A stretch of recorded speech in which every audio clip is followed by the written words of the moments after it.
রাধে রাধে বন্ধুরা, সবাই কেমন আছো? আশা করি সবাই ভালো আছো। তো আমিও ভালো আছি। তো দেখো আমি শাঁখা পরছি। তো এটা নতুন না, আমার শাঁখাটা ভেঙে গেছে, আজকে কয়েকদিন হয়েছে। তো চুড়ি একটা পরেছিলাম আর কি। তো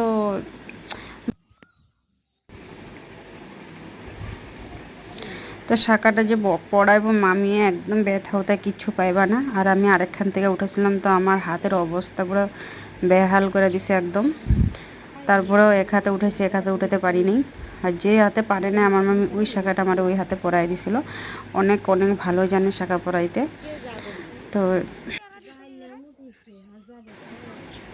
কত সুন্দর করে এখন শাঁখাটা পরাই দিতেছে, আমি একটু ব্যথা পাইতেছি না। হ্যাঁ, শাঁখা আগেরটা যখন খুলে নিছে তো হাতে এরকম কাপড় দিয়ে গিট্টু দিয়ে দিতে লাগে, কেন কি হাতটা খালি রাখতে লাগে না, সবাই জানো। তো দেখো আমার মামি কত সুন্দর করে আমরা শাঁখাটা উড়াই দিতেছে। আমার মুখে দিয়ে একটু কিচ্ছু কোনো আওয়াজ নেই, স্লেট একটু একটু ব্যথা, বেশি না।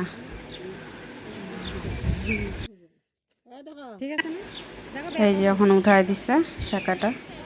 আর এদিকে ভাই আম কাটতেছে, আমগুলো এত মিষ্টি, কাঁচা খাওয়া যায়। তো যাই হোক, আমি এদিকে শাঁখা পড়ছি আর ওদিকে আম কাটছে আর আমারে দিতেছে। তা দেখো আমি শাঁখাটা পরে এলেছি, এবং পলাটা পরা পলাটা পরে দিচ্ছি। দেখো তো হাতটা এখন কিরকম লাগে, ভালো লাগে ঠিক না?